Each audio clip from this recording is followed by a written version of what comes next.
साहब अमर रहे, बाबा साहब अमर रहे, बाबा साहब अमर रहे।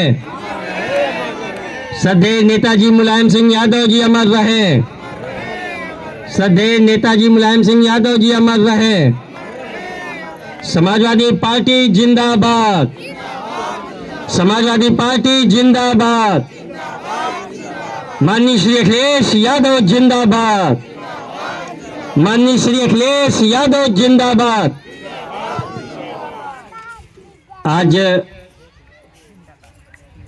बाबा साहब डॉक्टर भीमराव अंबेडकर के सम्मान में समाजवादी पीडीए जनचर्चा के इस कार्यक्रम में नरुद्दीनपुर ग्राम सभा के अंबेडकर मैदान में और कार्यक्रम की अध्यक्षता कर रहे इस गांव के प्रधान श्री शिवबचन यादव जी और यहाँ पे उपस्थित हमारी तमाम माताएं, बहनें, नौजवान साथी, बड़े बुजुर्ग, साथ ही सदर विधानसभा के पूर्व विधायक और समाजवादी पार्टी के राष्ट्रीय सचिव माननीय श्री अरशद खान साहब, समाजवादी पार्टी के वर्तमान प्रदेश सचिव श्री हिसामुद्दीन शाह साहब, समाजवादी पार्टी अल्पसंख्यक प्रकोष्ठ की प्रदेश सचिव डॉक्टर शबनम नाथ जी, रामकेश बेन जी और सदर विधानसभा के विधानसभा अध्यक्ष श्री वीरेंद्र यादव जी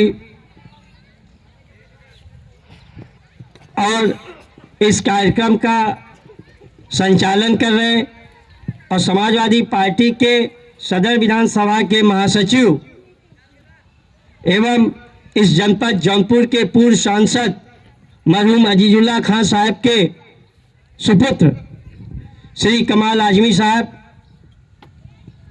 और हम सब के लिए ये बड़े ही गर्व की बात है कि जो शख्सियत पूर्व में मानवर काशीराम साहब के साथ काम कर चुका है वो आज हम सब के बीच में उपस्थित है। उनके मार्गदर्शन में हम लोग आगे बढ़ने का काम करते हैं। Retired engineer Shri Saheblal Gautam ji, doctor Kanhaiyalal Yadav ji, Rohit Yadav ji,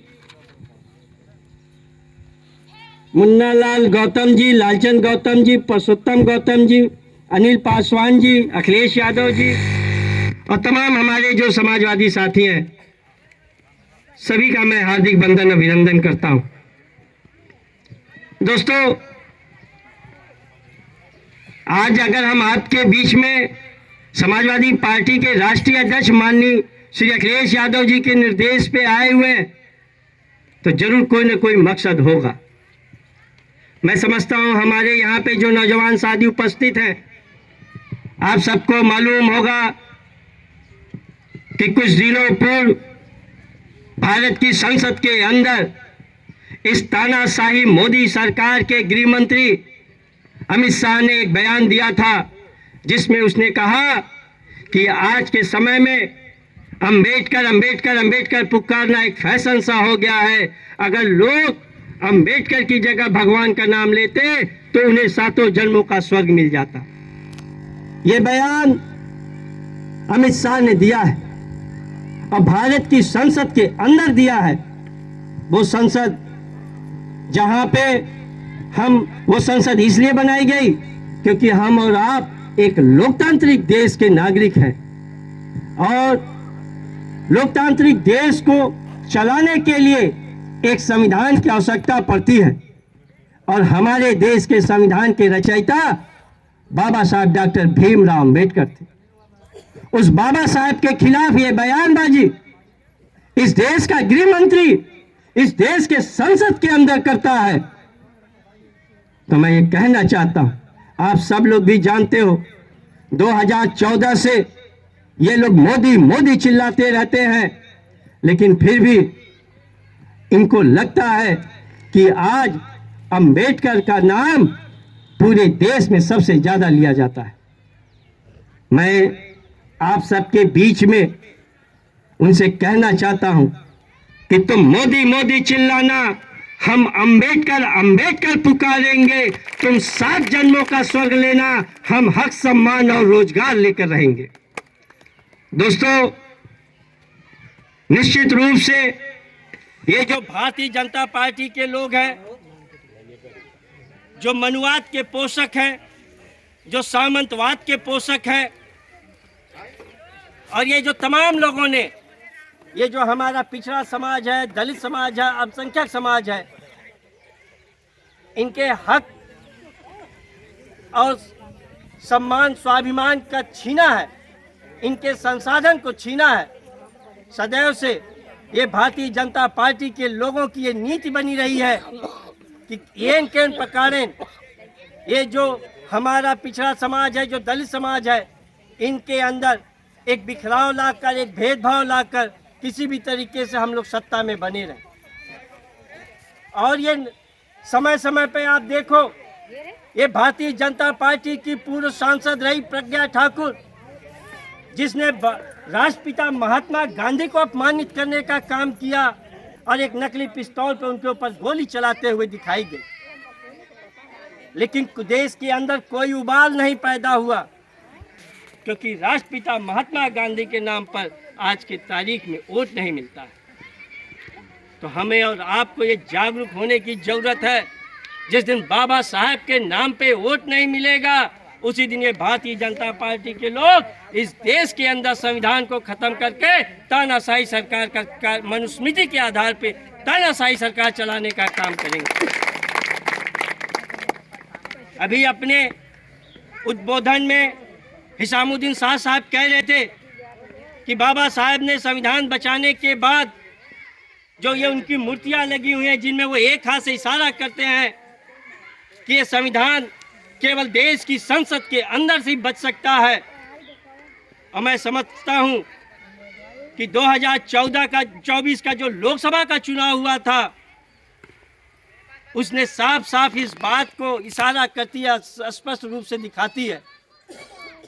जिस दिन पीडीए के लोग जागरूक हुए, जब भारतीय जनता पार्टी के तमाम नेताओं ने कहा कि हमें 400 से अधिक सीटें चाहिए ताकि इस देश में जो बाबा साहब का संविधान चल रहा है उस संविधान को हम खत्म कर दें, तब हमारे समाजवादी पार्टी के राष्ट्रीय अध्यक्ष माननीय श्री अखिलेश यादव जी ने पीडीए का नारा देकर हम लोगों को आपके बीच में आने के लिए, समझाने के लिए, बताने के लिए भेजा था। और मुझे बड़ा गर्व हो रहा है कि उन बातों को आपने समझा, सीखा और एक ऐसा आगाज दिया कि समाजवादी पार्टी 37 सांसदों के साथ देश के तीसरे नंबर की पार्टी बनने का काम होता है। और साथ ही साथ ये जो भारतीय जनता पार्टी के लोग थे, जिनका ये सपना था कि हम बाबा साहब के संविधान को ख़त्म कर देंगे, उस सपने को चकनाचूर करने का काम आप सब लोगों ने किया था। 2024 में जरूर ये नाकामयाब हो गए हमारी आपकी एकजुटता के कारण, लेकिन आज भी इनका सपना ये है, क्योंकि ये लोग न तो बाबा साहब को मानते हैं, न तो बाबा साहब के संविधान को मानते हैं।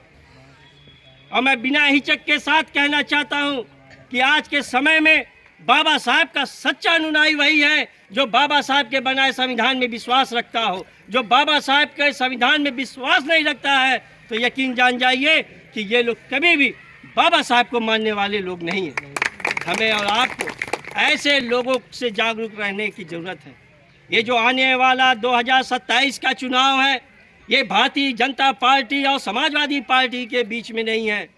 ये चुनाव तो इस देश के संविधान को बचाने का चुनाव होगा। ये जो 27 का चुनाव है, ये योगी आदित्यनाथ और माननीय श्री अखिलेश यादव जी के बीच में नहीं है। ये चुनाव है तो बाबा साहब डॉक्टर भीमराव अम्बेडकर के नाम को बचाए रखने का चुनाव 27 का उत्तर प्रदेश का चुनाव होने जा रहा है। ये हमें और आपको तय करना है कि हम बाबा साहब को चाहते हैं, हम बाबा साहब को मानते हैं और हमें बाबा साहब के संविधान को बचाए रखने के लिए संघर्ष करना है। तो हमें समाजवादी पार्टी के झंडे के तले माननीय श्री अखिलेश यादव जी के नेतृत्व में आगे चलने की आवश्यकता है और 27 के अंदर उत्तर प्रदेश में समाजवादी पार्टी की सरकार बनाने की ज़रूरत है। दोस्तों, आप सब लोग जानते हो कि भारतीय जनता पार्टी के लोग बरगलाने के लिए तमाम तरीके के हथकंडे अपनाते हैं। ये हमारे जो बुजुर्ग माताएं बैठी हुई हैं, ये जो हमारे बुजुर्ग लोग बैठे हुए हैं, मैं आपसे पूछना चाहता हूँ, क्या बताओ, आपने कभी सुना था अमृत स्नान होता है क्या? ये केवल इस वर्ष ही क्यों सुनाई दिया? क्योंकि आप तो जानते हो ये कुंभ का तो मेला बहुत पहले से लगता आ रहा है। लेकिन जब पहले अमृत स्नान नहीं होता था तो ये 2025 में कैसे अमृत स्नान होने लगा? ये जान जाओ, ये जुमलेबाजी वाली लोगों की सरकार है। ये लोग जुमला बनाया हुआ है अमृत स्नान का। कोई अमृत स्नान नहीं होता है। अगर वो अमृत स्नान होता तो हमारे जो पूर्वज थे, हमारे जो पुरखे थे, वो जरूर इस बात को जानते होते और आज हमें और आपको बताया होता। लेकिन ये बीजेपी के लोगों ने बनाया है, ये हमारे पूर्वजों ने नहीं बनाया है। हमारा धर्म, हमारी संस्कृति, हमारी सभ्यता, हमारी मान्यताएं वही होती हैं जो शुरुआत से चली आ रही हों। भारतीय जनता पार्टी के लोग जो हमारे शंकराचार्यों के ऊपर विश्वास नहीं रखते, उनको अपमानित करने का काम करते हैं। लेकिन इससे समझ जाइए कि ये लोग हिंदू धर्म के खिलाफ काम कर रहे हैं। ऐसे लोगों से हमें सजग रहने की आवश्यकता है। आप देखो कितने लोगों को इस कुंभ के मेले में बुलाया गया, लेकिन जो सरकार की व्यवस्था होनी चाहिए थी वो व्यवस्था नहीं दी गई। तमाम लोगों मरे। और सबसे बड़ी समस्या इस बात की है कि ये जो उत्तर प्रदेश की योगी सरकार है वो ये मानने को तैयार नहीं हुई कि भगदड़ हुई और भगदड़ में इतने लोग मारे गए। हम सब लोग जानते हैं ये हमारी सभ्यता है, ये हमारी परंपरा चली आती है कि हमारे परिवार में अगर हमारा कोई परिजन खत्म होता है तो उसका हम अपने रीति रिवाज के अनुसार अंतिम संस्कार करते हैं। लेकिन यहाँ पे बैठे हुए लोगों, जरा मुझे ये बताना, क्या आप लोग अपने पूर्वजों को दफनाने का काम करते हो? लेकिन ये योगी सरकार ने वहाँ पे कुंभ के मेले में मरे हुए लोगों को दफनाने का काम किया, जिसका मतलब है कि ये हमारे और आपके धर्म को मानने वाले लोग नहीं हैं। इनका धर्म सिर्फ और सिर्फ सत्ता में बने रहने का है। इससे हमें और आपको जागरूक होने की ज़रूरत है। और हम सब लोग जब एक साथ आगे बढ़ेंगे, जब हमारा पिछड़ा समाज, जब हमारा दलित समाज आगे बढ़ेगा, तभी सही मायने में बाबा साहेब भीमराव अम्बेडकर का सपना पूरा होगा। ये जो उन्होंने संविधान लिखा है, संविधान की प्रस्तावना में जो उन्होंने लिखा है कि हम सारे आज़ाद भारत के लोग समाजवादी भारत के बनाने के लिए कित संकल्पित हैं। तो यहाँ पे जितने भी हमारे समाजवादी पार्टी के कार्यकर्ता बैठे हैं, जितने भी बूथ अध्यक्ष बैठे हुए हैं, जितने भी सेक्टर प्रभारी बैठे हुए हैं, आप सबसे मैं बताना चाहूँगा, ये हमारे और आपके लिए गर्व की बात होनी चाहिए कि बाबा साहेब ने जो संविधान लिखा इस देश का, उसकी प्रस्तावना में किसी दूसरी पार्टी का उल्लेख नहीं किया है। न तो भारतीय जनता पार्टी का नाम लिया, न तो बहुजन समाज पार्टी का नाम लिया, न तो कांग्रेस, न किसी अन्य पार्टी का नाम लिया। लेकिन उन्होंने नाम लिया है तो समाजवादी भारत। वो कैसा समाजवादी भारत है? वो समाजवादी भारत है जहाँ पे हिंदू, मुस्लिम, सिख, ईसाई सब आपस में एक साथ बैठकर आगे बढ़ने का काम करें। यही बाबा साहेब का सपना है, यही देश का संविधान चाहता है। इस मूल मंत्र को हमें और आपको समझने की जरूरत है। जो हमें हिंदू और मुसलमान के नाम पे भड़का के सत्ता में बने रहना चाहते हैं, तो ये जान जाना कि उनको न वो लोग बाबा साहब को मानते हैं, न बाबा साहब के संविधान को मानते हैं। ऐसे लोगों से जागरूक रहने की ज़रूरत है। ऐसे लोगों को हमें सत्ता से हटाने की ज़रूरत है। आप सोचो, ये जो समाजवादी भारत है वो कौन सा भारत है? वो समाजवादी भारत ये चाहता है कि वो चाहे ब्राह्मण हो, चाहे ठाकुर हो, चाहे यादव हो, चाहे चमार हो, चाहे पासी हो, चाहे खटिक हो, सारी बिरादरी के लोग एक साथ आगे बढ़ें। ये बाबा साहब का सपना है, ये हमारे देश का संविधान चाहता है। तो हम सबको एकजुट होना होगा और ये हमारे बीच में से जो जाति भेदभाव है इसको ख़त्म करके हमें आगे बढ़ना पड़ेगा। आप देखो, हम आज़ादी से पहले हमारे देश में माताओं बहनों के साथ एक उपेक्षापूर्ण रवैया अपनाया जाता था। बहुत सारी चीज़ों से उनको वंचित किया गया था। लेकिन बाबा साहब के संविधान में वो लिंग भेद खत्म कर दिया। वो चाहे पुरुष हो चाहे महिला हो, सबको बराबर का अधिकार देने का काम बाबा साहेब ने किया और उनका संविधान ने किया। मैं इसी के साथ ही आपसे कहना चाहता हूँ कि हमें आपको एक बराबरी का दर्जा बाबा साहेब ने उनके संविधान ने दिया है। जिस दिन भारतीय जनता पार्टी के लोगों का मंसूबा में सफल हो जाएंगे, हमें और आपको बांटते बांटते जिस दिन वो बाबा साहब के संविधान को ख़त्म कर देंगे, तो मैं नौजवान साथियों से कहना चाहता हूँ कि कि अपने जो दादा समान बुजुर्ग होंगे उनके बीच में बैठना, उनसे पूछना कि वो आज़ादी के पहले वाला भारत कौन सा था, वो कौन सा भारत था जहाँ पे हमारी संपत्ति पे दूसरे धर्म के दूसरी जात के लोगों का अधिकार हुआ करता था, वो कौन सा ऐसा भारत था जहाँ पे कुछ जाति विशेष के लोग हमें और आपको पढ़ने नहीं दिया करते थे, हमें रोजगार के बदले हमारी जो मजदूरी हुआ करती थी वो देने का काम नहीं करते थे। हम अपने नौजवान साथियों से कहना चाहूँगा, वो वाला भारत तुम जान लेना, फिर समझ लेना कि वो बाबा साहब के संविधान वाला भारत जहाँ हमें और आपको बराबरी का दर्जा मिल रहा। मैं अभी आपसे बताना चाहूँगा, ये जब 2014 के अंदर मोदी जी भारत के प्रधानमंत्री के रूप में शपथ लेते हैं तो भारत की संसद के अंदर कहते हैं कि जहां एक गरीबों के लिए, जहां पिछड़े और दलितों के लिए एक महात्मा गांधी रोजगार गारंटी योजना चलाई जाती थी, उस योजना के खिलाफ उन्होंने कहा कि हम इसका स्मारक बना के रखेंगे।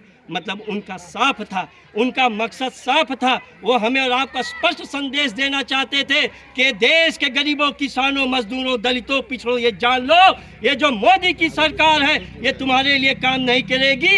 ये सरकार तो सिर्फ और सिर्फ 18 घंटे काम करेगी, तो अंबानी और अडानी के लिए काम करेगी। तो हमें और आपको जागरूक होने की ज़रूरत है। और यहाँ पे हमारे दशरथ यादव जी ने जो एक रखा कि बाबा साहब की जो प्रतिमा है यहाँ पे एक सोलर लाइट लगाई जाए, तो मैं निस्संदेह रूप से निश्चित हम सब लोग जो हमारी समाजवादी पार्टी के सांसद हैं, वो विधायक हैं, चाहे वो स्नातक एमएलसी हो, चाहे शिक्षक एमएलसी हो, उन तमाम लोगों से हम अनुरोध करेंगे कि ये जो बाबा साहब का जो प्रांगण है यहाँ पे एक सोलर लाइट लगाई जाए। साथ ही साथ जो बाउंड्री वाल के लिए भी हम लोग अनुरोध करेंगे। लेकिन उसके अलावा मैं आप लोगों से एक अनुरोध करूंगा, ये जो हमारे नौजवान साथी हैं, बाउंड्री वाल से पहले कम से कम यहाँ कुछ वृक्षारोपण भी कर देना, एक पेड़ लगा देना, कुछ फूलों के पेड़ लगा देना, पौधे लगा देना, ताकि कोई भी आए तो वहाँ से फूल तोड़कर बाबा साहब के चरणों में अपना अर्पित कर सके। इसी के साथ ही हम सब लोग आगे बढ़ेंगे और साथ ही साथ एक सही सोच, सही दिशा में जब आगे बढ़ेंगे तभी हम समाजवादी भारत का सपना पूरा कर सकते हैं। वो समाजवादी भारत जिसका सपना बाबा साहब डॉक्टर भीमराव अम्बेडकर ने देखा, जिसका सपना चौधरी चरण सिंह जी ने देखा, जिसका सपना डॉक्टर राम मनोहर लोहिया जी ने देखा, जिसका सपना श्रद्धेय नेताजी मुलायम सिंह यादव जी ने देखा, जिसका सपना हम सब लोग देख रहे हैं, उस सपने को पूरा करने के लिए हम सबको एकजुट होकर समाजवादी पार्टी के झंडे तले राष्ट्रीय अध्यक्ष माननीय श्री अखिलेश यादव जी के नेतृत्व में आगे बढ़ने की आवश्यकता है। इसी के साथ ही मैं अपनी बारी को विराम देते हुए आप सबको बहुत बहुत धन्यवाद और शुभकामना देते हुए हम सब लोग उम्मीद करते हैं कि हम संघर्ष करेंगे और ये जो तानाशाही सरकार है भारतीय जनता पार्टी को, उसको उखाड़ने का काम हम सब लोग एक साथ एकजुट होकर पीढ़ी समाज करेगा। जय हिंद, जय भारत, जय धन्यवाद।